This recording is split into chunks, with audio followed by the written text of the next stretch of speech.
Hola, hola, compañeros y compañeras de Derecho. Ya estamos aquí nuevamente con lo que son nuestras materias de Derecho Civil y lo que viene siendo su contenido. Les habla el profesor Simón Peralta Enzástiga y vamos a iniciar con un nuevo tema. Un tema, obviamente, que complementa al anterior, que fue la persona física. Ya visualizamos, compañeros, que para el derecho, los sujetos del derecho a quienes se aplica el derecho son solamente los seres humanos, la raza humana. Esto en relación a que hubo una época, la Edad Media, la época colonial en nuestro país, en donde se consideraba que los animales también eran responsables, también se les juzgaba, se les condenaba, se les encarcelaba, se les mataba, etcétera, etcétera. Realmente como el hombre evoluciona, como su razonamiento evoluciona, pues se da cuenta que pues los únicos responsables de delitos, de actos indebidos, de incompetencias, de incumplimientos, de desobligaciones, etcétera, etcétera, solamente los seres humanos. Claro, con sus consideraciones respectivas, cuando hablamos de personas discapacitadas o personas con capacidades diferentes, o bien con personas que tienen alguna problemática.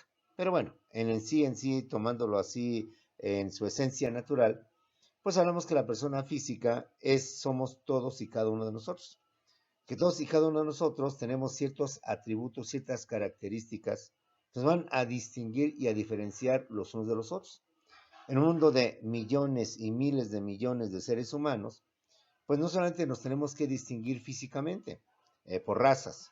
La raza amarilla, dicho con respeto, pues son los asiáticos, la raza blanca son los europeos, la raza morena somos lo que vienen siendo los latinoamericanos y la raza negra, pues los africanos. Altos, güeros, chaparros, o desde el punto de vista de género o sexualmente hablando, pues eres hombre, eres mujer, masculino, femenino, se acabó el asunto. Muy bien. En ese sentido, creo que nos podemos distinguir perfectamente, nos podemos diferenciar sin ningún problema. Pero en cuestión de papeles, ¿cómo nos podemos diferenciar? Si cuando llego a un trámite, hago una solicitud, pues lo que yo simplemente pongo ahí son datos, datos, datos, información. Entonces, esto es lo que nos permite que legalmente, jurídicamente, también se tengan ciertos atributos que permitan diferenciar a una persona de otra persona. Como te decía, hay homónimos. En un mundo de cientos, por ejemplo, aquí en México somos más de 120 millones. Entonces es obvio que se puede haber, digo, entre 120 millones, no soy matemático, dar una probabilidad. Sí, bueno, entre 120 millones, la posibilidad de que haya dos personas o tres o cuatro con mismo nombre y mismos apellidos es de un tanto por ciento. Difícilmente, dada la cantidad, un matemático diría, bueno, entre 120 millones de personas, difícilmente es improbable, es cero posibilidades de que dos personas lleven mismo nombre, mismo apellido materno y paterno. Es obvio que la cantidad es bastante como para decir que esto es imposible. Vuelvo a repetirte, yo he estado en escuelas en donde sí me ha tocado esa situación, que he tenido alumnos mismo nombre, apellidos, y pues no, a la hora de la hora ni se conocían, ni además ni sabían ellos que él también se llamaba como el otro, etcétera, etcétera. Entonces, para tales efectos, como ustedes hacemos trámites, ejemplo, el INE, hacemos trámites cuando vais a casar, también trámites, pues lo que nos piden es justamente los que nos van a permitir diferenciarlos y poder saber que aunque tenemos el mismo nombre, mismos apellidos, ya no tenemos otros atributos que ahí nos van a ser completamente diferentes. Cuando vamos a pedir trabajo, lo mismo, con nuestra solicitud de empleo, nuestro currículum siempre va con los mismos datos, la misma información, nombre, domicilio, estado civil, fecha de nacimiento, edad, nacionalidad, documento con el que acredita su nacionalidad, etcétera, etcétera, para que en base a estos datos podamos distinguir jurídicamente, legalmente a las personas. Si en un momento determinado llegáramos a ser detenidos, bueno, sí, yo me llamo así, pero yo no soy el que están buscando. Bueno, saber tu domicilio, pues esto, a ver esto, y ya entonces vas sacando la diferencia. Claro, lo digo muy fácilmente, pero una vez que el policía ministerial nos detiene, pues tú bien sabes que así tanto como que con toda la calma del mundo, quién es usted, cómo se llama, usted es otra persona, no, pues bueno. Vamos a empezar ahora a ver los atributos de personas morales, jurídicas o colectivas, que en esencia vienen siendo lo mismo que los atributos de las personas físicas, con algunos cambios porque la persona física es una sola, es un ser biológico, es un ser conformado por aparatos, órganos, sistemas que nace de mamá y de papá. En cambio, la persona moral, que es una empresa, que es una escuela, que es una fábrica, pues es una persona ficticia, falsa, que biológicamente o físicamente, biológicamente más dicho, no existe, no la hay, pero que legalmente sí le hemos dado esa característica, ese atributo de que exista legalmente. Bimbo no es un ser biológico. Bimbo no tiene pies, no tiene mano, no tiene cabeza, pero sí es un ser jurídico que dadas las actividades y lo que representa, entonces tenemos que darle cierta personalidad, cierta existencia para poderle cobrar, para poderle atribuir responsabilidades, para poderle reconocer ciertos derechos, ciertas categorías, para obligarlo a que nos pague impuestos y cosas por el estilo. Entonces, biológicamente, las empresas no tienen existencia porque no son seres humanos. El derecho ha tenido que crear esta figura, como muchas figuras más, que materialmente no existen, pero que racionalmente sí las entendemos, que mentalmente sí las comprendemos, para que de esta manera podamos generar derechos, obligaciones, responsabilidades y todo lo que esto implica, compañeros. Ejemplo, en matemáticas, los números materialmente no existen. No existe el 1, ni el 2, ni el 3. Salvo que usted me diga, así como no, el 1 existe, vive en África, el número 2 está en Europa, el número 3 ya murió, pero dejó a sus hijos, el número 5 existe. No, no existen. Solo están en nuestra mente. Y nuestra mente hace que a través de esos números nosotros los podamos hacer miles y cientos de operaciones, compañeros. ¿Sí? Que el hecho de que el matemático lo escriba o tú y yo lo escribamos en un cuadro no significa que exista. Simplemente lo estamos representando para facilitar el conocimiento o la facilidad de las operaciones que ya de por sí son difíciles. Si los que nos complicamos las matemáticas, el maestro nos pone en un pizarrón y nos explica x cuadrado menos 2y, x cuadrado menos 2y es igual a 0, sumas, multiplicas, divides, sacas algoritmo, raíz cuadrada, etcétera, tus dados nos cuesta muchísimo trabajo. Imagínate si nos sale nada más al aire. Si nos hablara así sin representarlo gráficamente en un pizarrón o en un cuaderno. Sí, mira, ya multiplicas, ¿cuánto es? Por 8. Bueno, ahora ese 8, multiplícalo por el restante que es esto, a eso divídelo entre tantos, ahora busca el algoritmo, busca, no sé, XX. Soy malo para las matemáticas, estoy tratando de explicar. Bueno, entonces esto mismo pasa en el derecho, esto mismo pasa en la sociedad. Hay cosas como son las empresas que biológicamente no tienen existencia, pero que jurídicamente sí es dado existencia, que tienen un nombre, tienen un domicilio, tienen personal, que aunque yo demando a Bimbo, pues realmente a quien estoy demandando es al dueño, al legítimo propietario o al responsable de esa empresa. Y es así, entonces como Bimbo me tiene que responder, como Bimbo me tiene que pagar. Bueno, y es el corte comercial al Bimbo, a ver si por ahí me manda luego mis productos. No, bueno, es un ejemplo para explicarlos. Vamos a ver, por tanto, ahora los atributos, es decir, las características, las cualidades que también tienen las personas morales, en base a las cuales usted y yo podemos distinguir y diferenciar a una persona moral de otra persona moral, a una empresa de otra empresa, a una institución de otra institución. Y vamos a empezar por ver justamente y a recordar lo que vienen siendo las famosas atributos. ¿Cuáles son? El nombre. Nada más que aquí hay una gran diferencia. Recuerda que el nombre de las personas físicas se integra por el nombre propio que nos otorgan, llamado nombre de pila, que es el que nos dan cuando nos registran nos inscriben ante el registro civil, o bien nos bautizan ante lo que viene siendo la iglesia o cualquier lugar. ¿Y qué nombre le vas a poner al niño? Le pregunta el padre o el juez del registro civil o la autoridad oficial a los padres, fulano de tal. Entonces, ¿qué es el nombre de la persona? Pues el vocablo, la palabra que libremente nuestros padres nos deciden otorgar, en base a costumbres, tradiciones, etc. Pero ese es el nombre. Junto con el nombre está el nombre patronímico, que vienen siendo los apellidos que recibimos o que heredamos de papá y de mamá. Primeramente el apellido paterno y luego el apellido materno. Ya en clase anterior te expliqué cómo se maneja actualmente esto y cómo otros países dan más importancia al apellido materno que al apellido paterno. En México, quizás por nuestra cultura machista o como se ha tenido, siempre quien prevalece es el paterno. Y hay familias que se entristecen o que cuando no hay un varoncito, porque con el varón, sin el varón, se acabó el apellido paterno. Ya no va a existir, porque obviamente va a mantenerse el apellido paterno, pero del esposo, de la otra pareja o de otra familia, ya no el de nuestra familia. Bueno, las personas morales también tienen un nombre. Nada más aquí, el nombre de la persona moral es una razón o una denominación social. Vamos a ver, por tanto, el día de hoy qué es una razón social y qué es una denominación social. Aunque en un principio, todavía en mis tiempos, te hablo años 70, 80, cuando yo estudiaba, esto era muy estricto, hoy así es un merequetengue. Hay sociedades mercantiles que por mandato de ley deben tener razón social y sin embargo adoptan en la práctica la denominación social. Hay empresas que por mandato de la Ley General de Sociedades Mercantiles, deben de llevar una denominación social y sin embargo llevan una razón social. Pero bueno, entonces es importante distinguir qué es una razón social y qué es una denominación social. Las personas morales también obviamente tienen que tener un domicilio en donde se les notifique, se les avise, se les demande, se les exija el cumplimiento de obligaciones. Deben tener un lugar en donde los podemos localizar.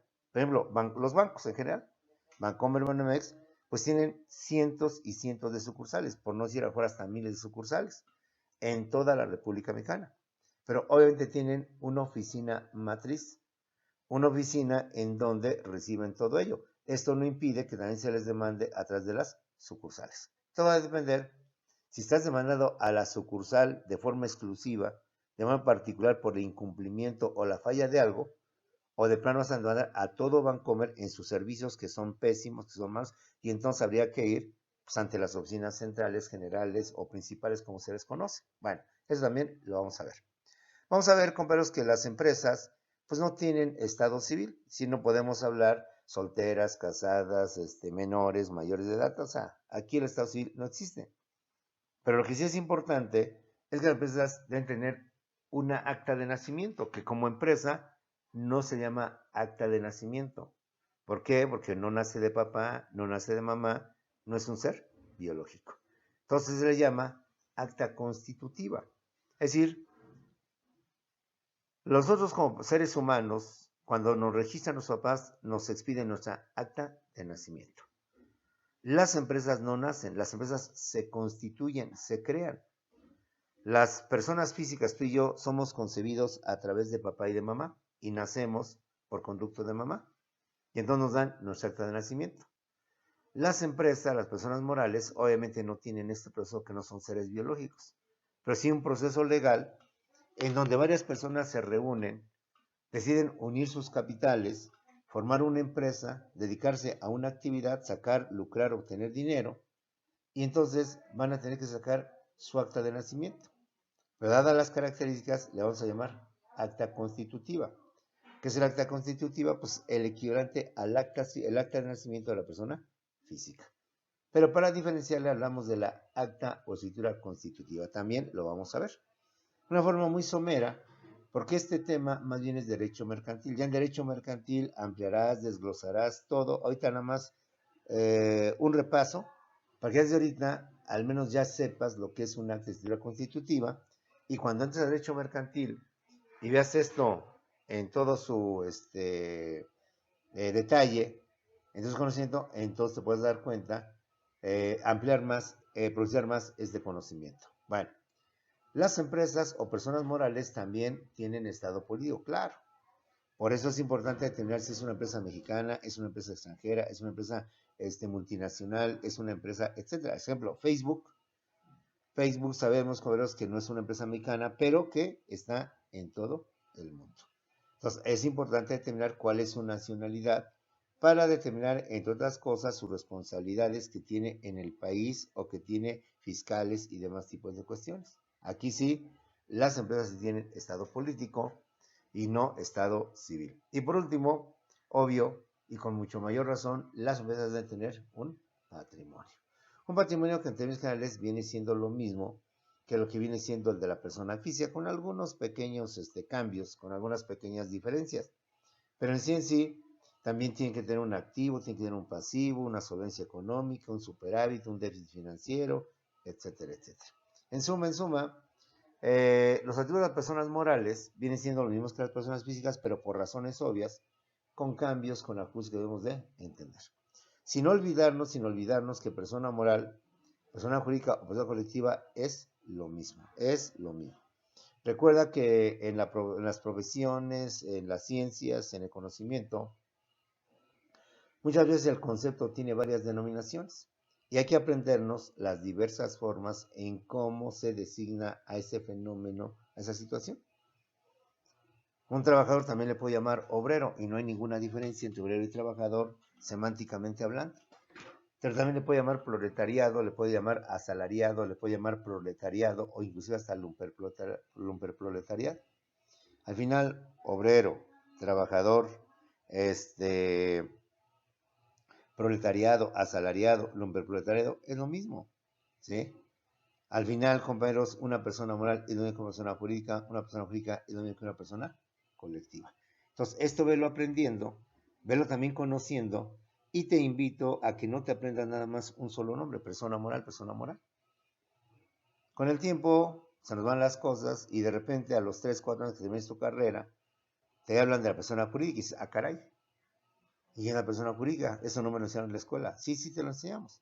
Nada más que usted se aprendió más el concepto persona moral y olvidaste de los otros conceptos, son persona jurídica y persona colectiva, que al final viene siendo lo mismo y lo mismo. El ejemplo trillado que siempre te he puesto. Todos conocemos a la señora María de Dolores, pero todos dicen María Dolores. Como son muy flojos para decir las cosas completas, pues no decimos Dolores.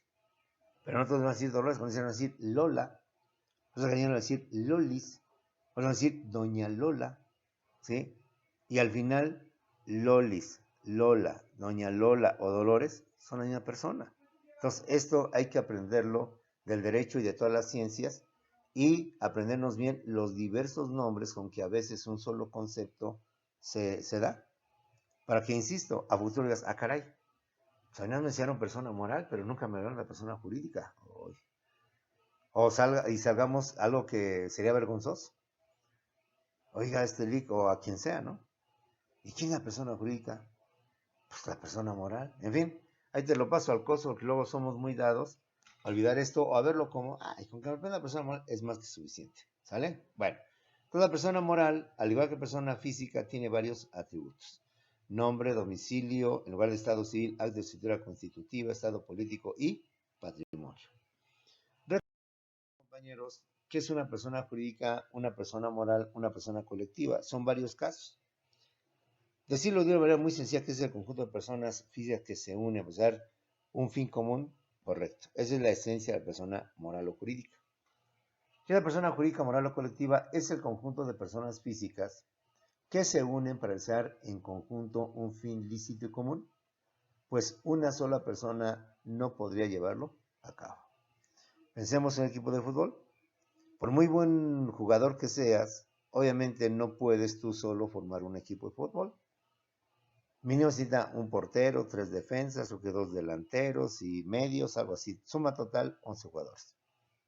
Pero los buenos equipos profesionales requieren un entrenador, requieren cuerpo técnico y requieren también lo que viene siendo pues el área administrativa, el presidente y no sé cuántas cosas más. Entonces, como puedes ver, una persona moral para poderse constituir requiere que varias personas físicas se unan, se junten, cada una haciendo una función, un trabajo para realizar un fin común, lícito, y con esto se forma la persona moral. Ellos pueden adoptar la forma, lo vimos también en clase anterior, bueno, lo mencionamos, como empresa, como administración, ya en la ley se consigue como una empresa, una corporación, como una organización, etcétera, etcétera. Ese es el primer caso. Conjunto de personas físicas que se unen para realizar en conjunto un fin lícito y común, pues una sola persona no podría llevarlo a cabo. Nosotros que somos Instituto CETEC, somos varias personas físicas, maestros, directivos, alumnos, personal administrativo y todos técnicos, todos formamos una persona moral llamado CETEC, ¿sí? Que a su vez, ya en lo individual yo soy el profesor Simón, tú eres el alumno, Sara, tú eres el alumno, Dilberto, eres el alumno David, eres el alumno, X, y cada uno es una persona física. Segundo caso. También es persona jurídico-moral el conjunto de personas jurídicas morales que se unen para formar a otra persona jurídica. Es decir, no necesariamente debe haber personas físicas para formar personas morales. también las personas morales se pueden unir para poder formar otras empresas morales, compadres.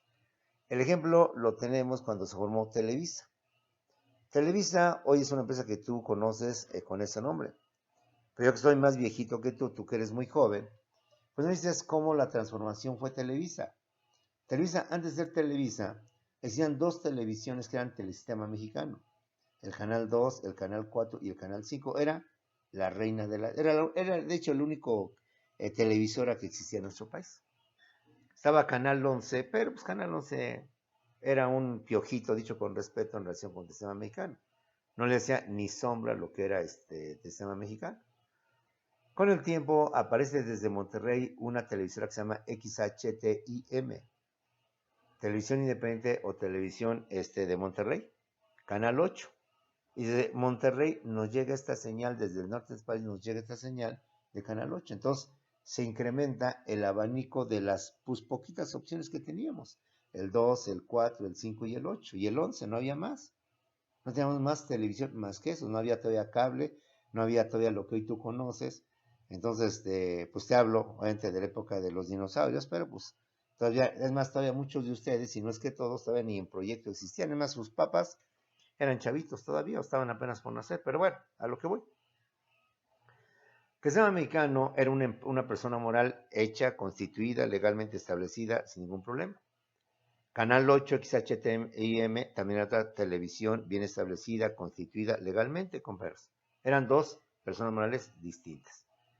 Pero este Canal 8 le empieza a quitar gente a Telesistema Mexicano. Increíblemente, repito, la mera en aquel tiempo era Telesistema Mexicano.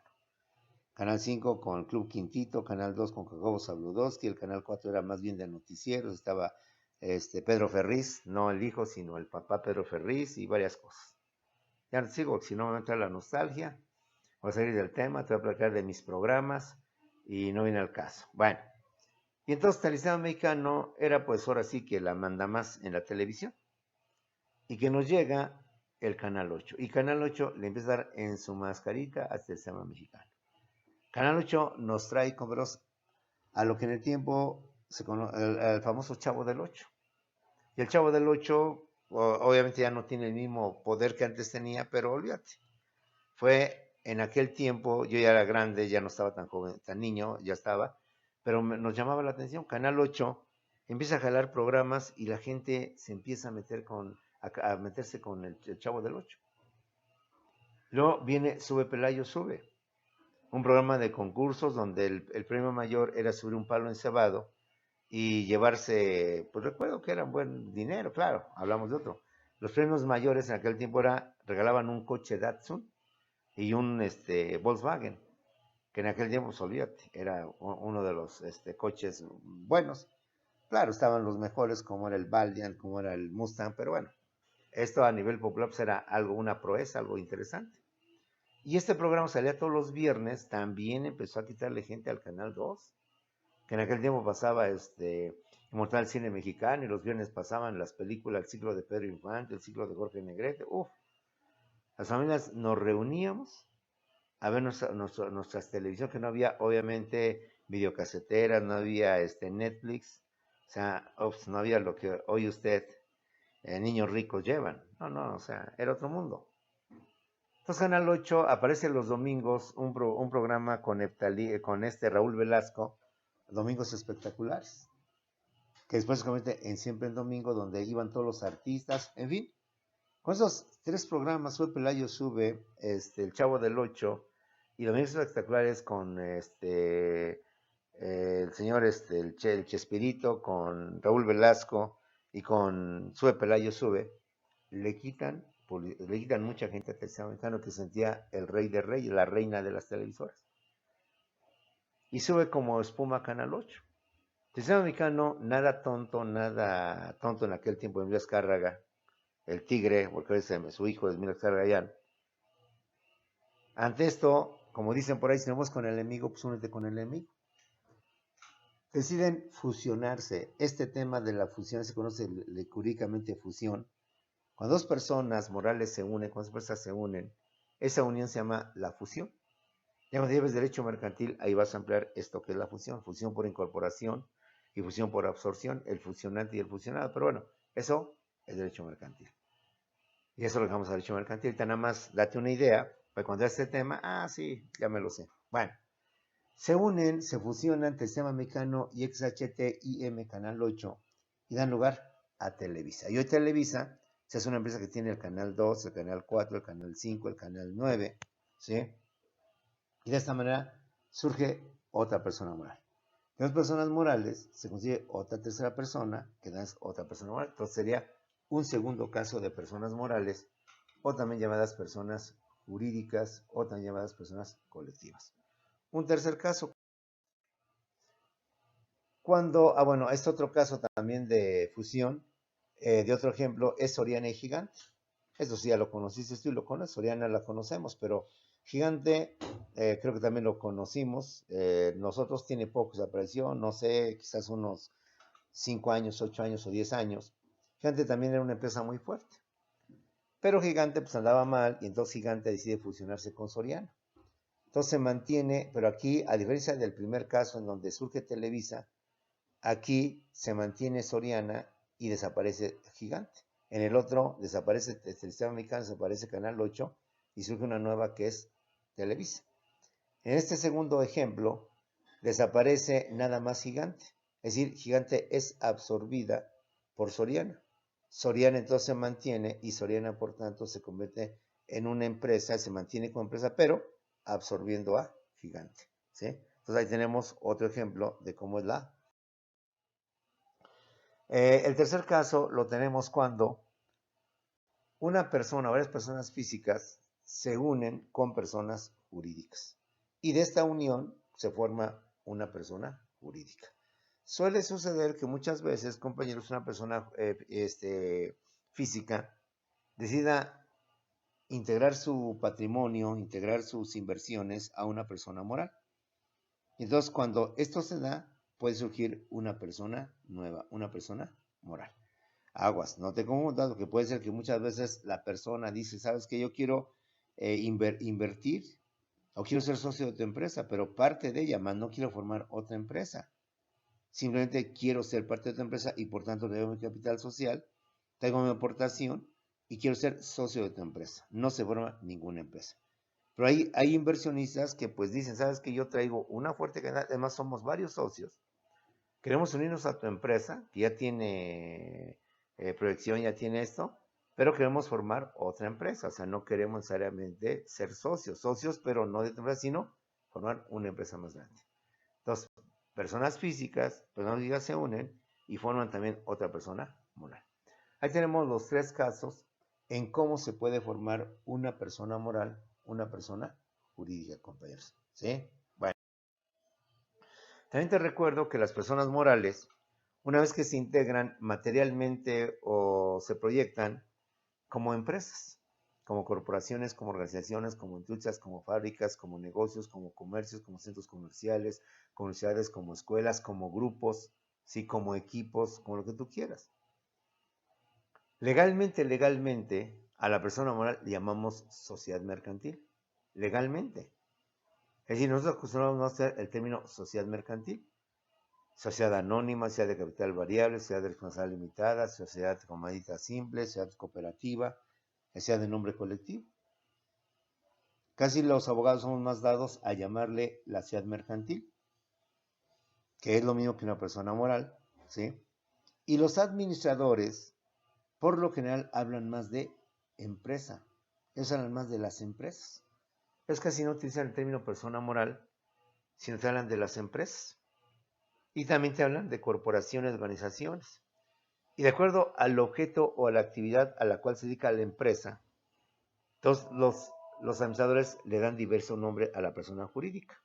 ¿Sí? Obvio, si dedican al comercio, pues les llaman comercio, les llaman tiendas, les llaman centros comerciales. Si dedican a la educación, es obvio que no deben llamar ni centros comerciales ni fábricas.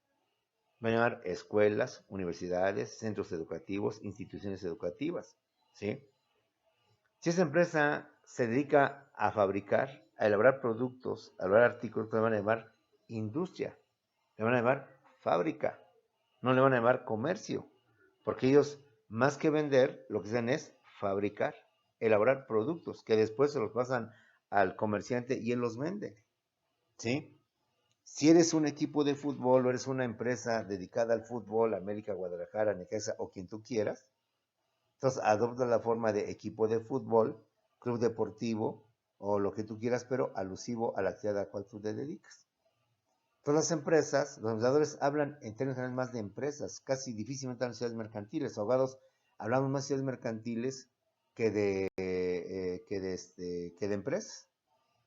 Y dentro de la administración, que es donde se maneja más este concepto de empresa, pues se manejan de acuerdo al objeto de la actividad: centro comercial, industria, fábrica, escuela, centro deportivo, equipo de fútbol, etcétera, etcétera.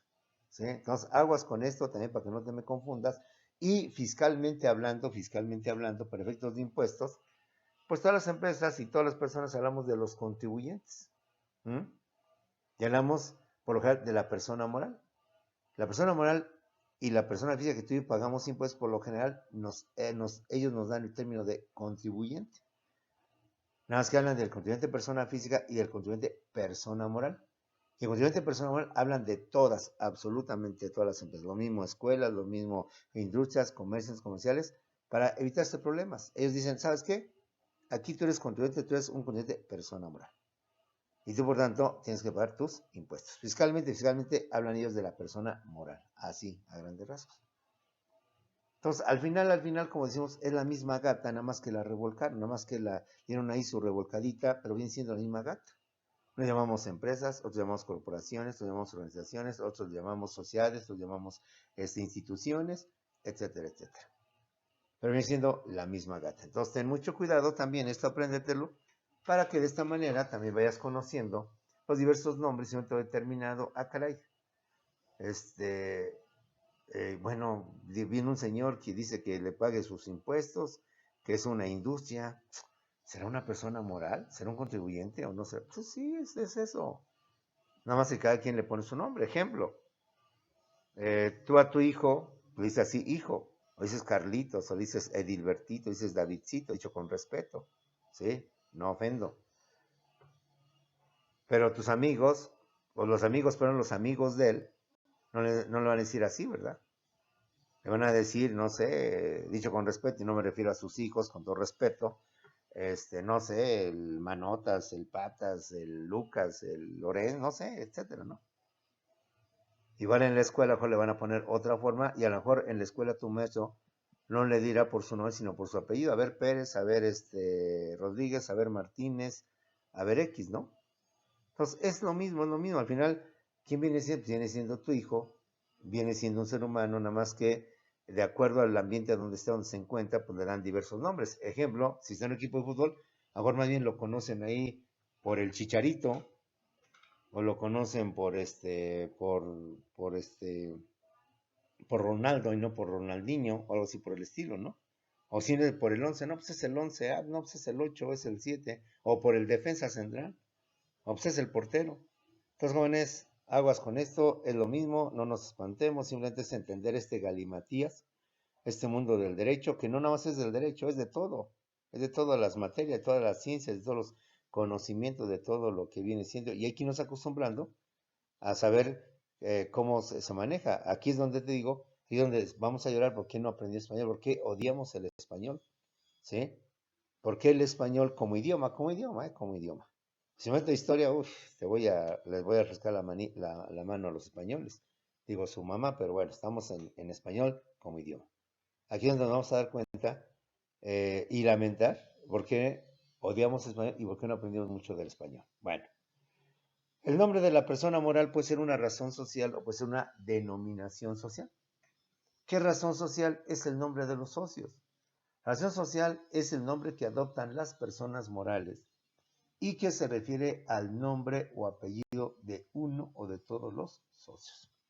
Ahí tenemos tres ejemplos: Compañía Hermanos Vázquez, Campos Hermanos y Salinas y Roches.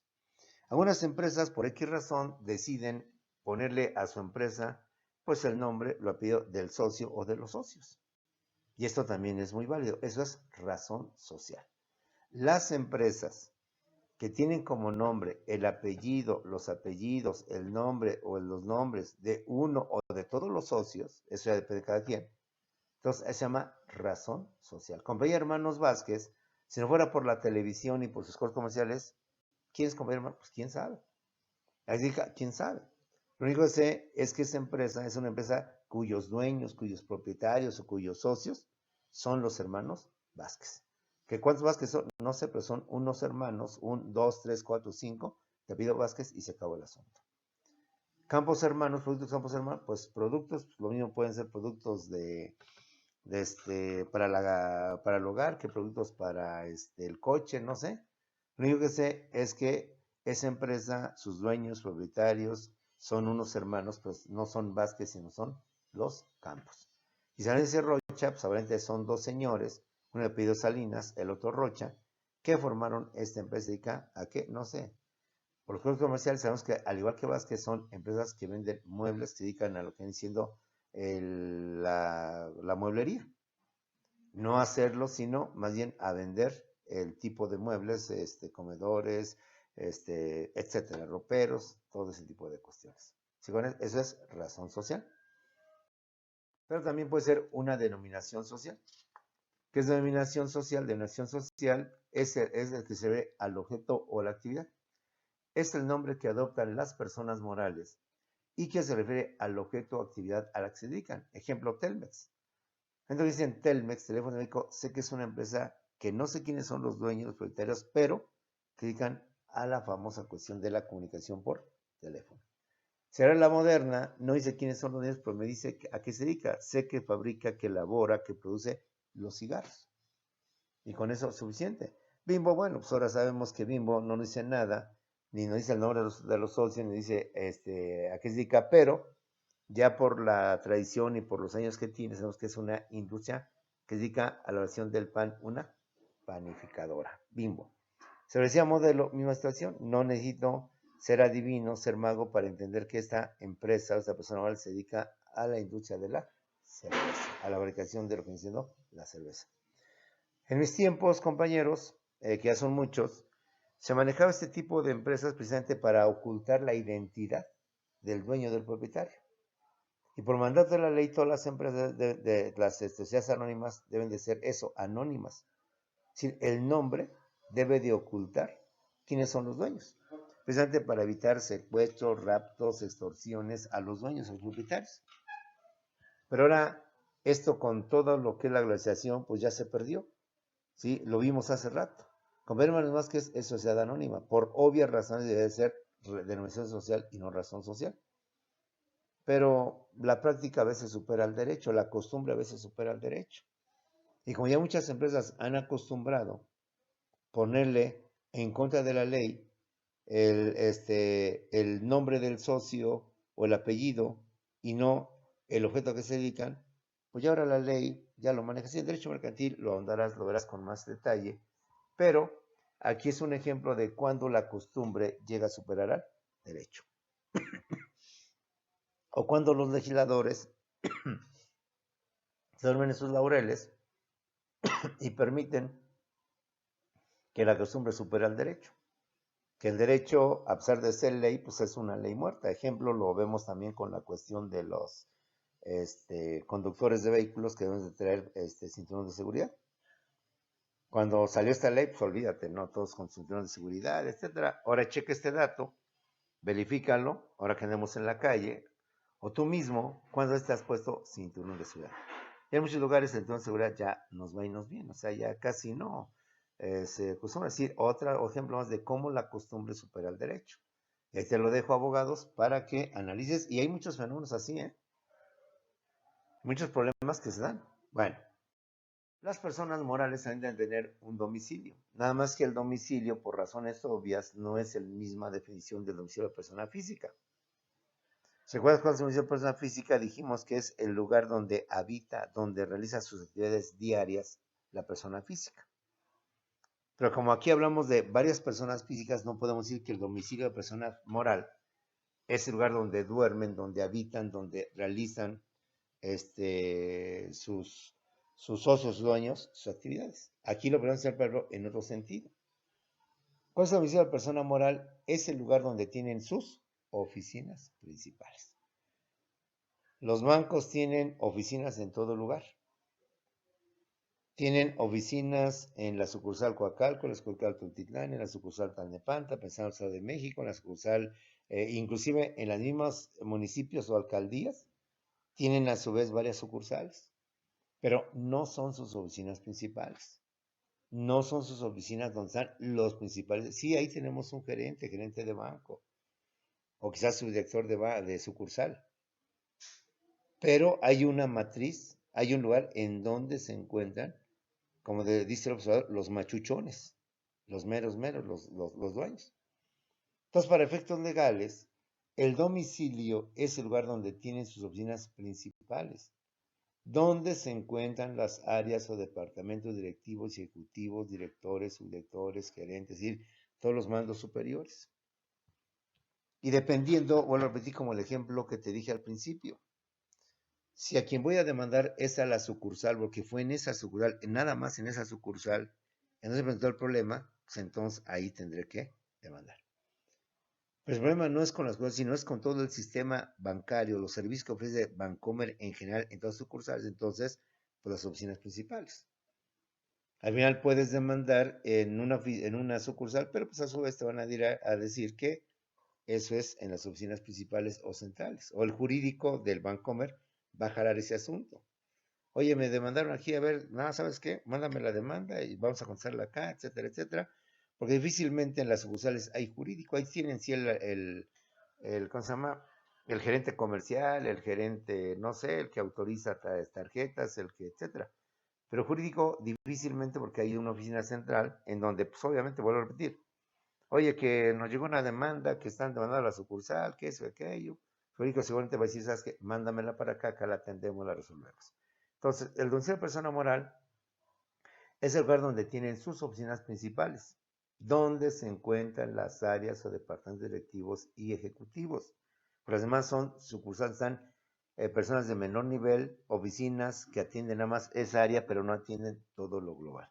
Los abusados para efectos de futuras demandas, futuras situaciones con personas morales. ¿Dónde lo vas a demandar? ¿En qué domicilio lo vas a demandar? Te decía yo hace rato, coberos, que las personas morales pues no tienen un acta civil, acta de nacimiento. ¿Por qué? Porque no son seres biológicos. No son como tú y yo que hemos nacido de papá y de mamá, precisamente por conducto de lo que viene siendo mamá. Sino que en un momento determinado, nosotros, compañeros, pues tenemos lo que viene siendo nuestra acta de nacimiento.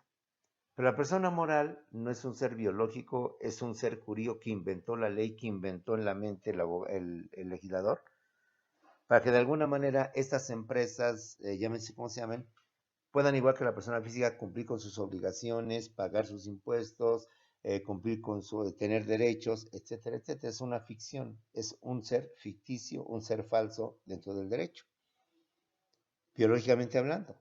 Pero jurídicamente tiene existencia, la podemos demandar, la podemos denostar, la podemos sancionar, incluso hasta le podemos clausurar el negocio. Entonces, para poder demostrar y acreditar que yo vivo, ¿qué me piden? Mi acta de nacimiento. El acta de nacimiento es el documento básico, indispensable, importantísimo, que permite hacer todos los demás trámites. Para sacar mi INE, tengo que llevar mi acta de nacimiento. Para sacar una tarjeta de crédito, mi acta de nacimiento. Para hacer una solicitud o una inscripción, mi acta de nacimiento. Es el documento básico. Y de él derivan todos los demás documentos. Porque con él acredito mi existencia no solamente física. Física, pues aquí estoy presente, yo soy Simón. Pero ¿cómo sé que tú eres Simón? Ah, pues aquí está mi acta de nacimiento. ¿Y cómo más? Ah, pues del acta de nacimiento me dieron el INE. Si no hubiera llevado acta de nacimiento, difícilmente el INE me da mi acta electoral. Y así por el estilo, pasaporte. Todas las empresas, al igual que personas físicas, tienen que acreditar su existencia su existencia legal. Tienen que demostrar que legalmente existen. ¿Y cómo?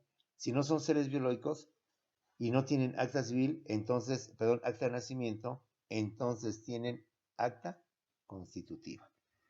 Porque la persona moral no nace, se constituye, se crea, ¿sí? Se organiza. Entonces, a ese documento donde se acredita el nacimiento, no el nacimiento, sino la creación de una empresa, de una persona moral, se llama acta constitutiva o también se llama escritura constitutiva. ¿Por qué? Porque cuando nuestros papás hacen el trámite del acta de nacimiento, lo hacen ante el registro civil. Cuando tú y yo, bueno, usted, yo ya no, yo ya pasé esa etapa, se vaya a casar, pues entonces tiene que ir al registro civil para obtener su acta de matrimonio. Y cuando usted también, espero que no, porque a todos los veo con una sonrisa muy amplia, que quiere decir que son felices, inmensamente felices en su vida matrimonial, espero, se quieren divorciar, pues entonces tienen que ir al registro civil para obtener su acta de divorcio. Y cuando pues llegue el momento, a ti te falta todavía mucho, al maestro no sé cuántos le falte, fallece, pues nuestros familiares tienen que tramitar nuestra acta de defunción, de fallecimiento, de muerte. Entonces, todo esto, documentos son para acreditar nuestro estado civil, ¿sí? Nacimiento, matrimonio, divorcio, defunción, adopción. También cuando se adopta a un menor o una persona, pues el acta de adopción. Las personas morales también tienen que quitar todo esto, porque las personas morales también nacen, crecen, se reproducen, tómese ficticiamente este término, como dice por ahí, literariamente, no literalmente, literariamente tómese el concepto, y fallecen, terminan, se extinguen. Entonces todo eso lo tienen que quitar con un documento. En el caso de su nacimiento, es el acta de escritura constitutiva. Pero los que quieren formar no van al registro civil, el registro civil dice, no, aquí no se formalizan personas morales. ¿A dónde voy? Con el notario público. Porque con el notario le digo, señor, somos 3, 4 personas que queremos formar una empresa, queremos formar una ciudad mercantil. Y entonces el notario nos va a expedir nuestra acta constitutiva. Así como el registro nos pide nuestra acta de nacimiento, aquí el notario nos pide nuestra acta de escritura constitutiva. ¿Qué es el acta de escritura constitutiva? Es el documento donde se hace constar la creación o constitución de una persona moral o jurídica ante notario público. Es el equivalente al acta de nacimiento de la persona física. Así como tú y yo tenemos un acta de nacimiento, CETEC tiene un acta constitutiva, Televisa tiene un acta constitutiva, TV Azteca tiene un acta constitutiva, Sierra La Moderna tiene un acta constitutiva, ¿sí? ¿Y para qué sirven esos documentos? Pues para que cuando esas empresas quieran hacer su registro ante Hacienda, ante el Seguro Social, ante el Infonavit, y quieran registrar a sus empleados, a sus trabajadores, necesitan acreditar su existencia con el acta constitutiva. A ver, señor, a ver qué es lo que quiere. Mi acta de elector, su acta de nacimiento, órale, dale. Entre otros documentos. ¿Qué quiere usted, director jurídico o apoderado legal de la empresa fulana? Quiero registrar a mis trabajadores y quiero sacar mi registro ante el Seguro Social. Muy bien. ¿Qué empresa es? Fulana y tal. Sus documentos, su acta constitutiva, aquí está.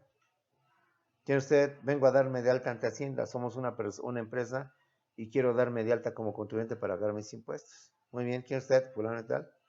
Y represento a la empresa perengana de tal. Muy bien. Sus documentos, su acta constitutiva, su acta de nacimiento, aquí la tengo, ahí está. Entonces, este es importante, el acta constitutiva. Este paréntesis, dentro de este tema, porque siento que es importante, que tú tienes que ampliar y tienes que usar en derecho mercantil. ¿Qué es el acta de escritura constitutiva? Es el documento donde se hace constar la creación o constitución, la formación, de una persona moral, jurídica o colectiva ante notario público. Es el equivalente al acta de nacimiento de la persona física. Ampliemos un poquito más. ¿Qué debe contener el acta constitutiva? Lo mismo que la acta de nacimiento. ¿Qué tiene el acta de nacimiento? ¿Quiénes son tus padres? Papá, mamá, su estado, casados, su edad, su ocupación, su domicilio y testigos.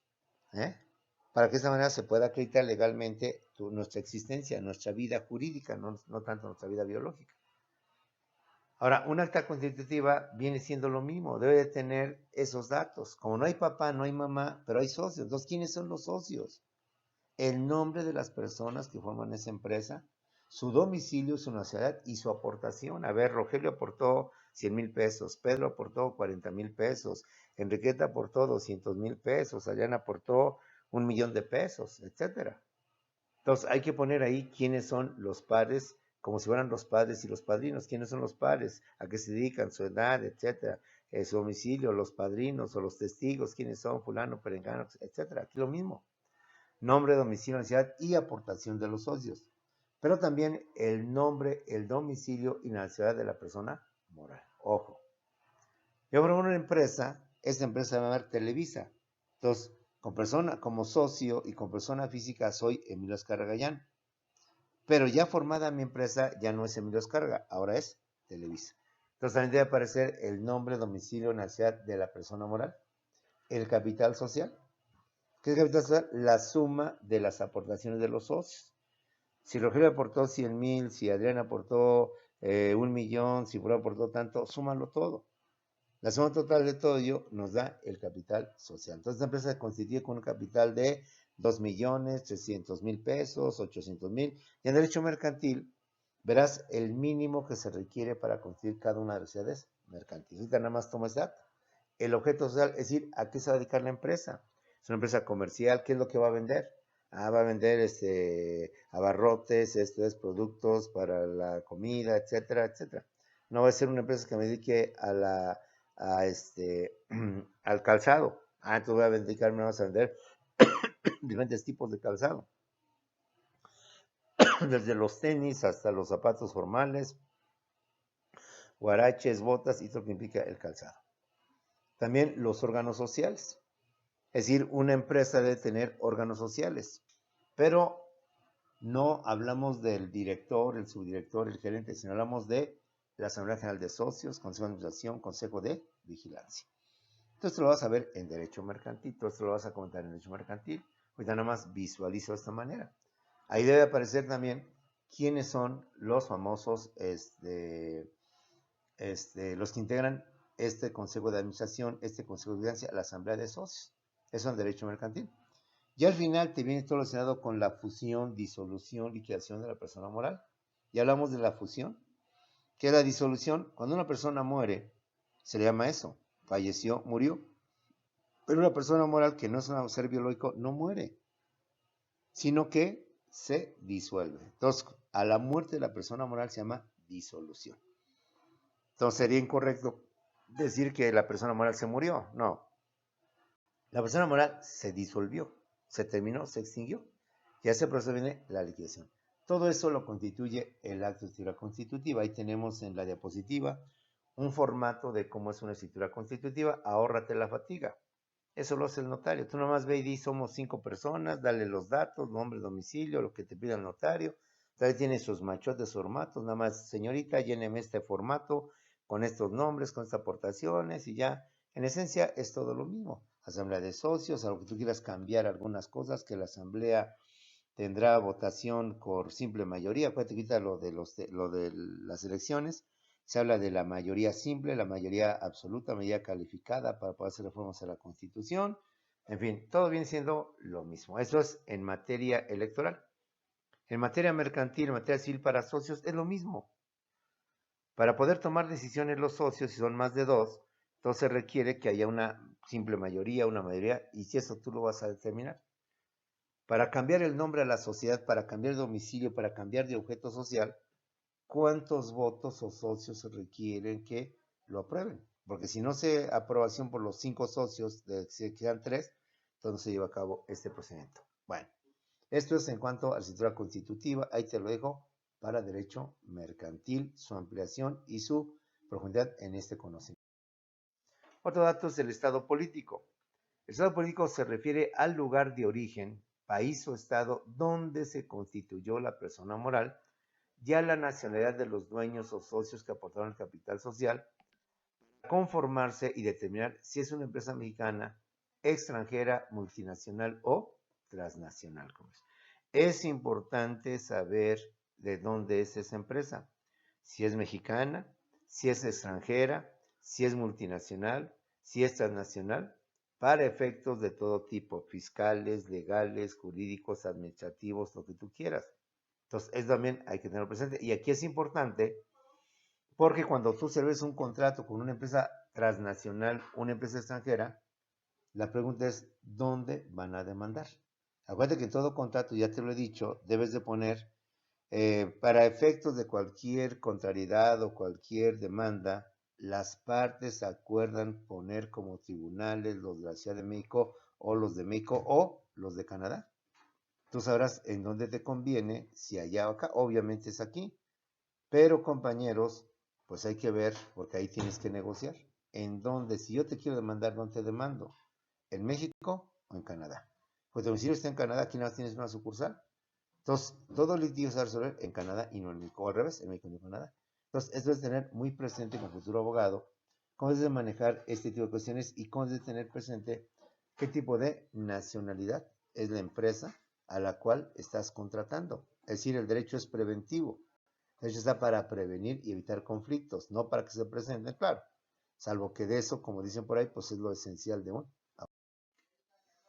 Al igual que la persona física debe tener un patrimonio. Y se repite la definición del patrimonio en la persona moral.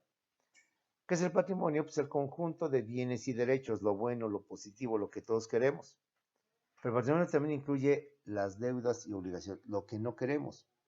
Pero el patrimonio se constituye no nada más por lo positivo, por lo que tenemos, sino también por lo que debemos convertir.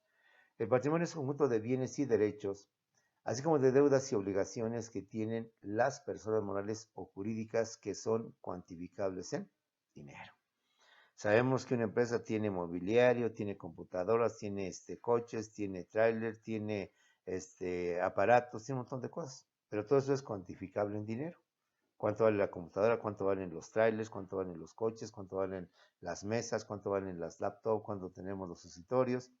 Entonces todo esto tiene un valor y todo eso pues constituye el patrimonio. De igual manera, lo que debe la empresa a sus acreedores, a sus deudores, lo que debe la empresa a sus, quizás algunos clientes, devolución de algún material, etcétera, lo que debe la empresa al banco por el préstamo, lo que debe la empresa a otro tipo de cuestiones, el servicio de la luz, del agua, pues son deudas. Todo eso constituye y forma parte de lo que viene siendo el patrimonio.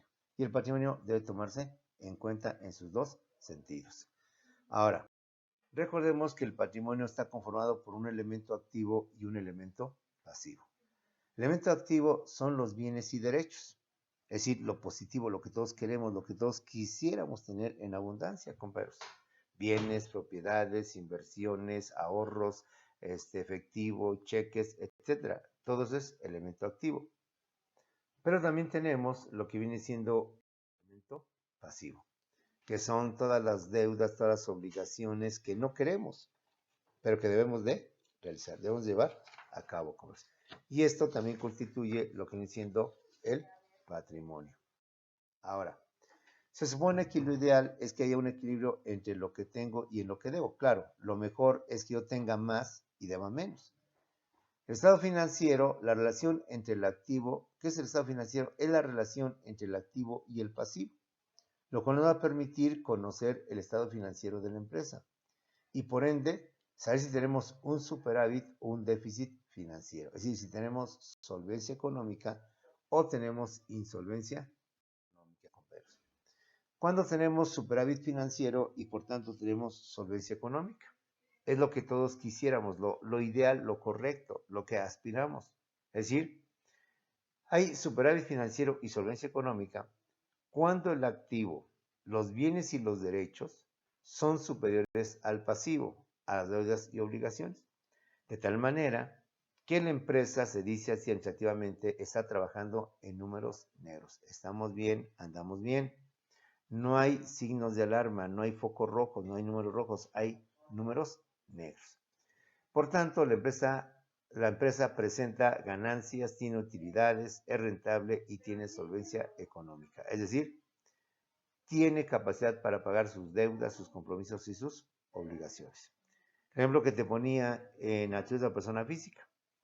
La empresa tiene 100 millones de activo, entre bienes, propiedades, inversiones, efectivo, tiene 100 millones de pesos. Entre mobiliario, todo lo que tú quieras, tiene 100 millones de pesos. Pero también tiene deudas. Sus deudas ascienden vamos a ponerle a 18 millones de pesos. Es obvio que con 100 millones de pesos yo fácilmente puedo pagar esos 18 millones de pesos. Y tengo solvencia económica. Tengo superávit financiero. Estoy trabajando con números negros. Estoy trabajando con ganancias con utilidades.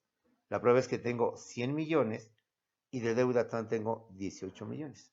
Con 100 millones fácilmente puedo pagar los 18 millones que tengo de deudas entre teléfonos, servicios, acreedores, préstamos, financiamientos, etcétera. ¿Sí? Entonces, eso es el superávit financiero. Lo contrario, el déficit financiero e insolvencia económica se presenta cuando el pasivo, las deudas y las obligaciones son superiores al activo, bienes y derechos. De tal suerte que la empresa presenta pérdidas. Estamos trabajando en números rojos de alerta, de peligro, de cuidado, de riesgo, ¿sí? Y en consecuencia no se tiene la capacidad para cubrir sus deudas y obligaciones. Y se tiene el peligro de declararse en quiebra, en bancarrota y por tanto en el cierre de la empresa. Al revés, yo de deudas y obligaciones tengo 100 millones de pesos. Y de bienes y derechos de activo, vamos a subirle, tengo nada más 49 millones. Eso es que con 49 millones difícilmente voy a poder pagar el doble de mis deudas, que son de 100 millones de pesos. Sí, salvo un milagro, salvo una buena inversión, salvo algo que de repente se subió mi producto, el que yo ofrezco al 300%, al 500%, y por no dar muchas ganancias, utilidades, de repente si es un producto indispensable, de alta demanda, etcétera, etcétera, pues a lo mejor. Pero en términos generales, sin filosofar y ponernos en casos dramáticos, los compañeros, con 40 millones me va a ser difícil poder pagar mis 100 millones de pesos.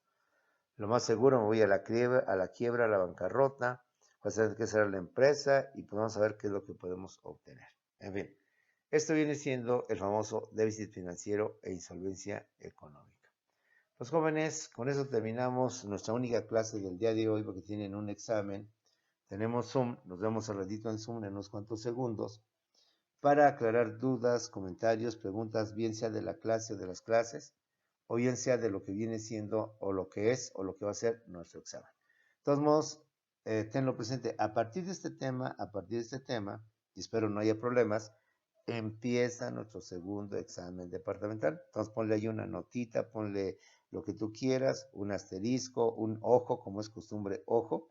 A partir de este tema, atributos de las personas morales, jurídicas o colectivas, empezando por el nombre, empieza los temas del segundo examen departamental. Ahí es de que tenlo presente, no se te olvide, no lo olvides y lo tengamos presente. Nos vemos, jóvenes, al ratito en Zoom, nos vemos en unos cuantos segundos.